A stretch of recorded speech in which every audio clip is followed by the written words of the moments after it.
And we're live. So I am so excited today. We're live again on LinkedIn for the second time this week. Twice in 1 week, you're going to see me. And that's because we've had a very exciting week this week. So before we get into all of that, if you are joining the feed, just put your name, where you're coming from. We love to know who's on the live with us. And my name is April Sobral. I am the founder of Retail U. This show host, I don't know how I became a show host really, because like worked in retail my whole life, but this show is called The Positive Effect. And today I've got a amazing leader and friend, Sharonda Weatherspoon, on, and we're going to be talking about incurable positivity. So if you want to just give yourself a quick intro so people know who you are. So hello, everyone. I'm Sharonda Weatherspoon. I've been in the retail industry for over 25 years now. Most importantly, I've been really running stores and operations and every single thing that touches people. And that's really where my passions lie. And I'm so happy to be here with you today, April, to really talk about this book that has made some tremendous impact already in the first few days. Because you are sold out right now, I'm thinking, right? Yeah, like we launched it on Saturday late, like it was supposed to be Friday, and then it sold out actually in hard copy, I think on Tuesday, but it's coming back in. And we downloaded 1,000 copies on Kindle in a day, which is incredible. And it reached #1 in the self-help mindfulness meditation for new releases on Wednesday. So me and Angie are thrilled. Like we were just like positive thinking at its best, right? Like it's Yeah. literally happening. So I invited you on today to really talk about the book, because you were in our pre-launch group. So thank you so much. We had a pre-launch group of reading, and I really appreciate your time in doing that. And I really wanted you to kind of share your perspective, what you learned, what you liked about it, what challenged you, just an open conversation. Anybody that's thinking about, becoming more positive in their life, like what resonated with you? Yeah. So first and foremost, I'm going to say I'm a little jealous that I definitely got a chance to get a pre-read, but I was not fast enough to actually get a book before it sold out. And I definitely knew that it would sell out because I've been doing this for a very long time. Everyone who knows me, I mean, one of the words I think most people would use to describe me is positive. But this book took on a totally different meaning for me. And it really challenged me in ways that I have not really been challenged probably in quite some time through reading, the words really just coming off the page. But and I was finding myself in this place. So I started, I'm reading the introduction and I'm good, good, good. And then I get to chapter 1, where we start talking about commitment. And I literally had, said, okay, I'm just going to put away 2 hours. I'm going to get through this book because I know you needed some feedback. But I found myself in this place of I had to put it down. And I was like, what am I feeling? Why am I feeling this? What am I experiencing right now? Because when it started to talk about commitments, I think about myself as someone who can definitely make commitments. But then there was this concept about commitments and agreements. And I have to tell you, I actually started to think differently about this. And you really talk about in the book how, a commitment needs to be treated like a binding contract with yourself. And it's about being true to your word. It's about, all of these other things and making agreements and how easy it is to make, not deliver on your agreement. And Yeah. the reason why it challenged me so much is because I had to start thinking about the fact that majority of the time, the commitments and the agreements that I'm breaking are always the ones to myself.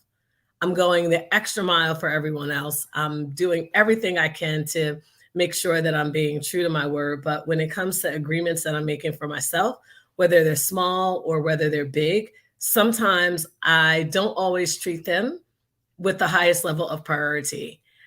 So I was very, very challenged with it. And the reason why I had to put it down is because it really made me force myself to really take a look at really where I might be overcommitting. And because I am overcommitting myself, I'm constantly saying yes. If there's something that is really near and dear to my heart, then I'm figuring out ways to do that. But all of that comes with a cost because you only have 100%.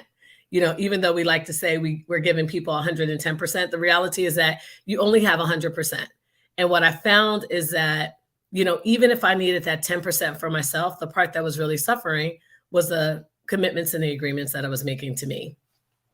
That's such a good aha moment, because as a leader with so much responsibility, like you said, you're always giving commitments and, making agreements with people when you're making plans and stuff, right, to get things done. But yeah, and then what happens, which I write about, is when we break those agreements to ourselves, it takes a toll, because then we start having those negative thoughts, right? Yeah.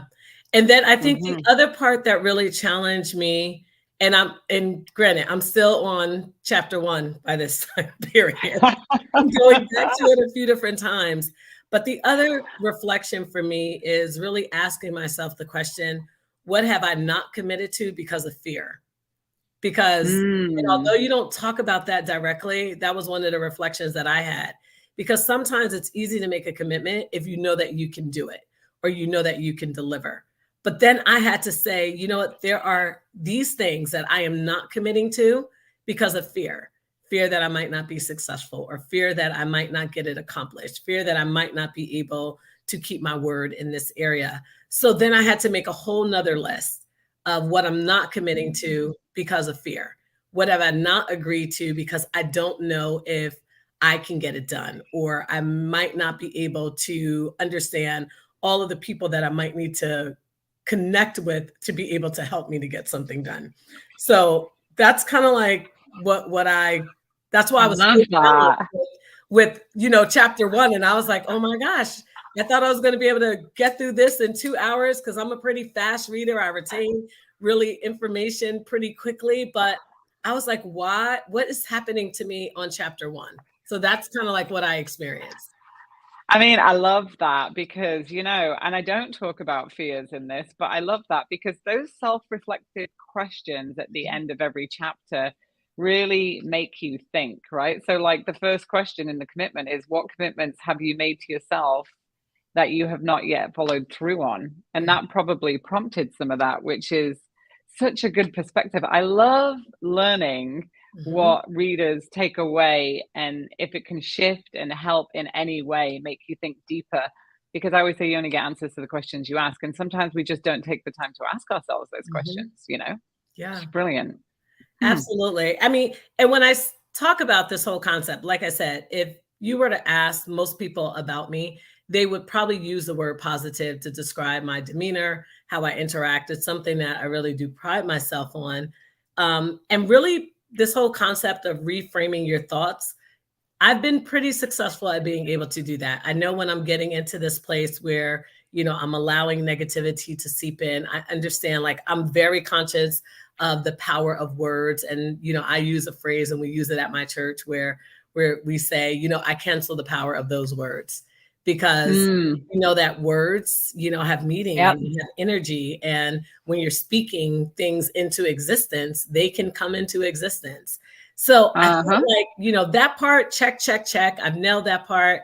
I've been doing that for a long time. So I thought that part, was just a really good reminder. But if I have to think about some of the other things that I really, really loved about the book, the fact that when I think about people, I think that most people want to show up in a positive way.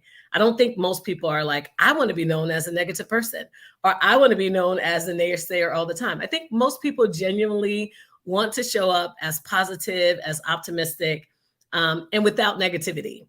I think really where they struggle is, how do you get to that place, especially when there are so many other things going on in your life that may not feel so positive, so many other things that are going on around you that can literally suck you in and almost allow you to be enrolled, to use your terminology, enrolled in someone else's negativity, or enrolled in their life in a way that you probably should not be. But the thing I really like is that we always know that these things exist. Your book does give us some very practical applications of how you overcome them. And I think that's really one of the things that's a lot different. And it puts it in a framework that is very simple. So if you're someone that's 17 years old, or if you're someone that's 42 years old, or if you're 65 years old, you can take these very basic concepts, the fact that you're asking people to do a self-reflection before anything. And you're asking some very specific questions for every single chapter to say, let's self-reflect. Let's think about why you might be experiencing this. Let's think about really where you might be. And then after we've really done this whole self-reflection, now let's talk about what is really the call to action. And how do you get from this place of learning, utilizing some really great, transparent, and I would even say vulnerable stories that you use in the book, to now say, let's reflect. And now let's think about what the call to action really can be. And I think that's the part where people get stuck, from not wanting to really be stuck in this place of being negative to just not knowing how to get out of it, or feeling like they've got to, get to 100 before they get to 2. And you're basically saying, okay, self-reflection might be step 2. And then the call to action might be step 5. So let's not try to get all the way to 100, but let's take these really small steps, because the more you practice that, your ability to get to 100 looks significantly different. Yeah, because then you're going to get momentum and you're going to feel confident. And I think where I learned that was really through running retail. Like literally, I think that retail is so action driven, and every day you're only as good as yesterday because you're looking at results every day. So I feel like, and I went into organizations at times of real change. So like I had to like keep everybody happy and motivated when things weren't going well. So I kind of reflect on that, and I'm like, how does that happen? I think I'm always the person that's going to be like, I'm an operator in my head. So it's like, I want to help somebody make a shift and take a step forward to an improvement. And like you said, it can be small. And I think sometimes when you read self-help books, it's like you have all this theory, but then you're like, this seems so big. Like, how can I just put it into action every day? Just one thing every day that I can do differently. And I've learned that through just becoming a professional coach as well. Like at the end of every call, it's like, okay, what's one thing you're taking away? So I'm glad that that comes through in this book, and that you actually took that away. I feel very honored actually having you say that, because like that means the world to me, you sharing that and what you're getting out of it, and that it could be for anybody from like 17 to, whatever age could take something away from it. Yeah. I mean, there's so much that I could talk about. I mean, I would really encourage your listeners to make sure that they do order the book, because I know that they'll be back in circulation very quickly. But when I talk about the vulnerability, I want to talk about that a little as well, because I think you also shared some things about your personal experience that I think personally resonated with me.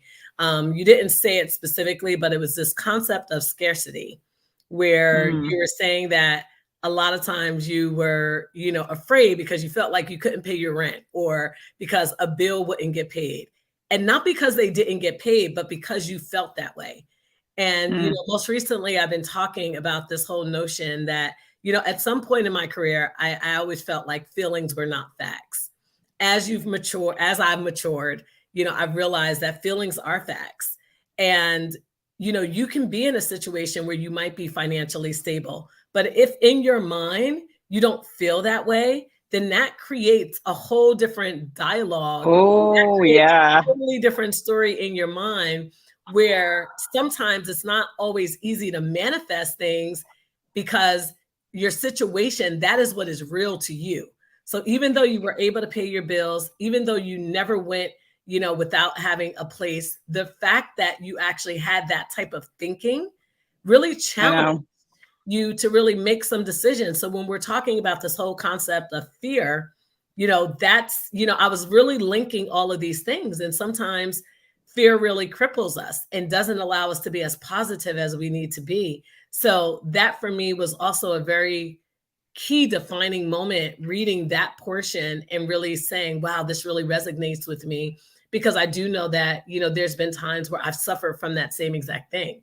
I mean, I literally remember I used to get sick when I had to pay bills, and not because I didn't have the money to do it, but at some point, like when the first of the month came and I had to pay rent and electric and a phone bill, I literally would feel sick, and I could not understand what was going on, but I could not get to this. Yeah, it's the relationship. Exactly. I couldn't. The relationship that we have. Right. We have. And this is the thing, like people say all the time, April, you're so positive. And I am like you are. Like people would say, oh, Sharonda's demeanor, she's so positive. And that's fine. But the thing is, nobody knows what's going on in here or in here of how I feel, right? And so that's why I had to put this down in a book, because I know that's going to resonate with a lot of people, because we all taught like manifest, manifest, manifest. And yeah, like think about being positive, but like how do you really do that?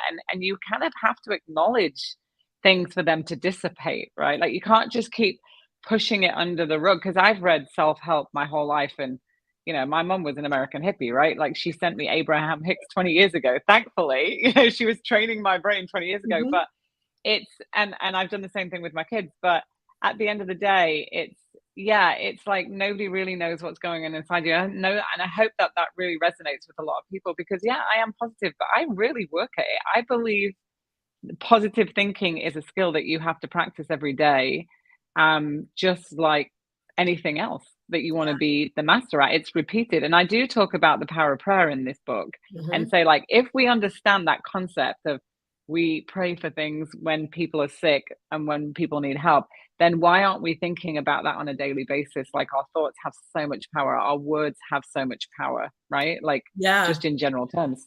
So let's go all the way to chapter 5, where we talk about being intentional, right? So I'm telling you, when I say I get goosebumps all over, because I feel like I've like literally memorized the book. But chapter 5 speaks a lot about that. We utilize this term, be intentional, all of the time. But the reality is that, it's easier to be positive when things are going well. It does not feel like a struggle when, you're on the top of the mountain, when things are, really moving in the right direction. It is very easy to be positive. But you talk about this concept, and we actually talk about this even at my church. And I talk a lot about my church because a lot of this for me felt very faith-based as well. Like a lot of these same concepts, we talk about them in my church, and it really helps me from a leadership standpoint. But when you think about being intentional, it requires a significant amount of discipline and focus. Discipline and focus. Discipline and focus. And one of the things that I got out of chapter 5 is that we have to almost prepare our bodies on a consistent basis. So when I think about a marathon, if I'm not currently in shape and I think about going to run a marathon, the reality is that I'm probably going to pass out in the first, probably 200 feet. That's just the reality.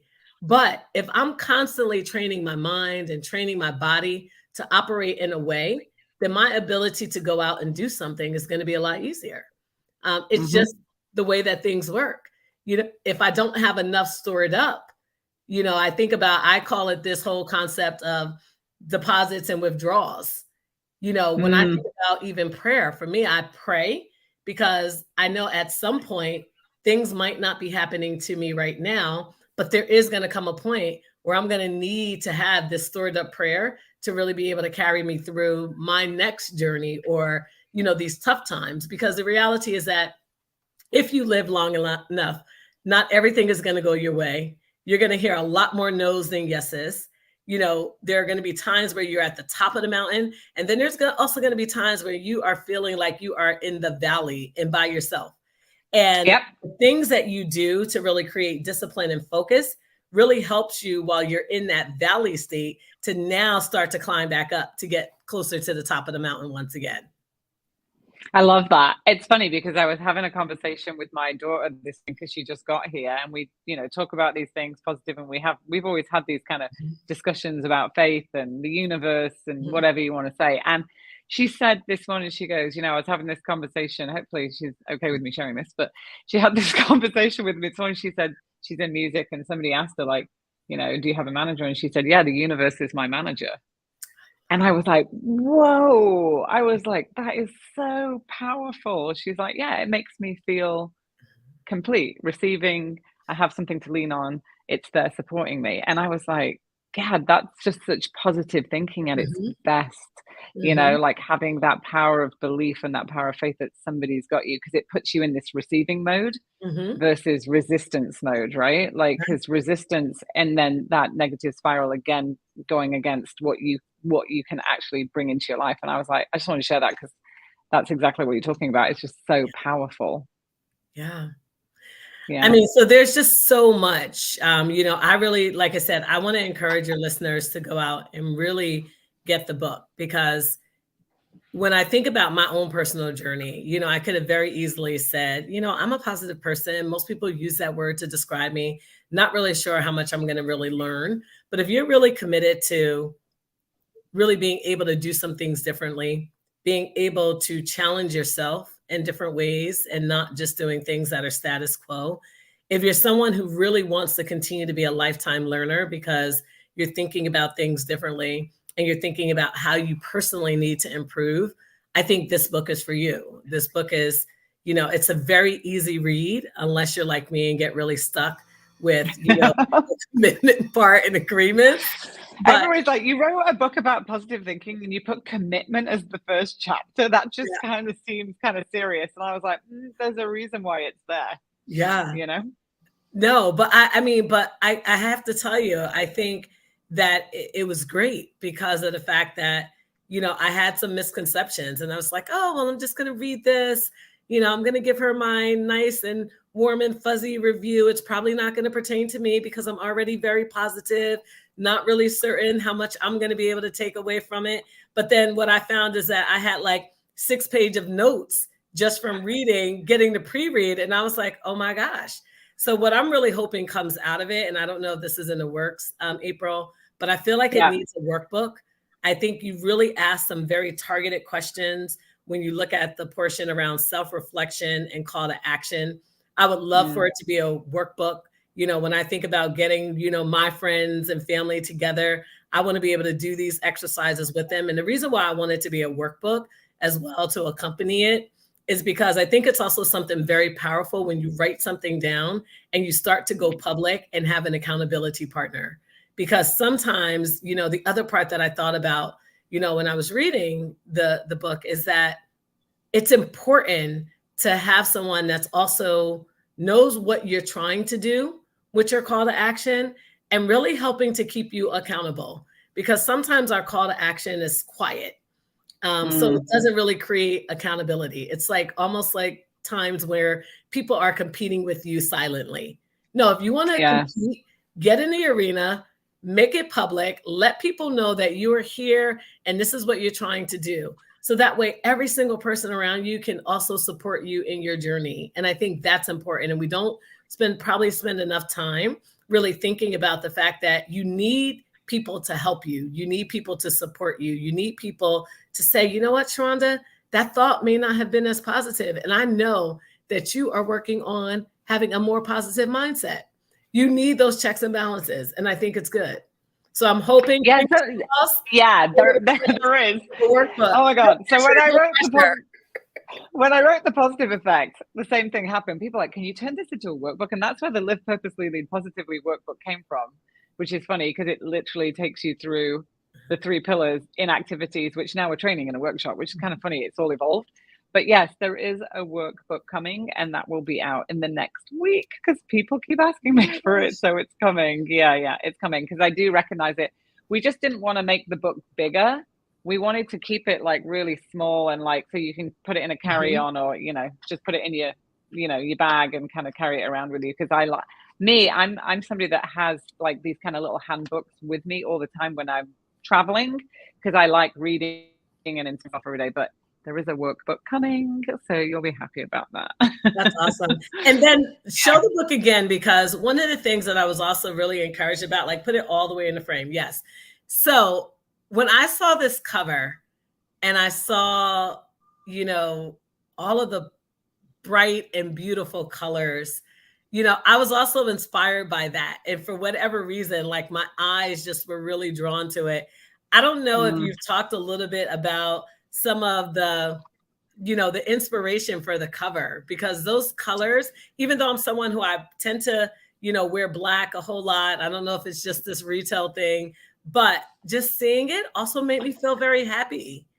Happy, right? Well, it's really funny because Angie Costa, who is the editor and publisher on the first one, is actually, wrote more of this with me. And she has a book designer. So she's really the genius brains behind this. This is not me. I give credit where credit's due. And she came up with this, right? So then I surveyed it with people. I was like, I don't know, it's a bit feminine. Do you think guys are going to pick this book up? So what we did, we came up with 3 different covers, which we didn't share it with everybody that had read it. And it was like, there was very simple. There was just wording. There was like blue and yellow, green. And then this one, me and like a few people were like, this just makes me feel emotionally happy. Yeah. And then we were like, forget the fact that it's feminine or masculine or whatever. We just want something that makes you feel good. And this was the one that every time I showed it to anybody, they were like, that just makes me feel good. Right. So it's her book designer that's got credit for that. It was really her that came up with it with him, and he did an incredible job. And I love the fact that the positivity is in the rainbow colors too. Yeah, it just makes you feel happy when you see it, right? Yeah, It does. absolutely. Happy, inclusive. Yeah, there were a range of things that I felt just seeing it. So that was really good. And then the fact that, you know, some of the colors are blending to go into the next color. So kind of like this whole mindset of, you know, things aren't always black and white. There's several different shades, you know, that can be very important. So there was just so much that I took even from the book cover that I thought was, you know, hats off to the book designers, because definitely did a great job there. Yes, he did. And I'm really excited to see where this goes. And I'm really hoping, my hope is that it really does impact people, and then they share it with other people, and then it impacts somebody else, and then they share it with their family, their church, their business leaders, whoever, because I feel like as a collective, if we can become more positive and hold each other more accountable to that energy, people believe in energy. Energy shifts things. And I feel like then as a collective, that's for me as a collective, how we make a difference in the world. Because everybody's like, oh, you know, how do you change the world? There's so many things you can do to change the world. There's so many issues that the world has. But if we all just showed up and held each other accountable for being more positive, we would achieve more together, because it will just manifest. Things will just happen, you know? So that's my true desire. So anyway, we're coming up on time. So I want to say thank you so much for taking the time out of your busy day. I know you're super busy and you're off to Shop Talk and busy and traveling and all that good stuff. So I really do appreciate you, Sharonda, and appreciate your feedback, and just you taking the time out of your day to be on the show today. Well, thank you so much, April, for being amazing, writing a book that is very much needed, and most importantly, giving us the recipe. Like, you literally have given us the recipe. So all we have to do is follow the recipe. And then my hope is that this book is going to help each of us to make the world a much more positive place. Amen to that. All right. So everybody, I'm going to wrap up the show now. You can get in touch with Sharonda through LinkedIn. Troy, I see that you just joined. Thank you so much. And I saw Lisa, Justin, I'll give you guys a shout out, Shannon, and a few more. So thank you so much. And if you find this, I'm going to say this in your feed, share it. Let's get this thing out there even more, and hashtag Incurable Positivity, so that I can find you and thank you and just hear how it's impacted your life. So thanks so much. Bye for now. Bye, everyone.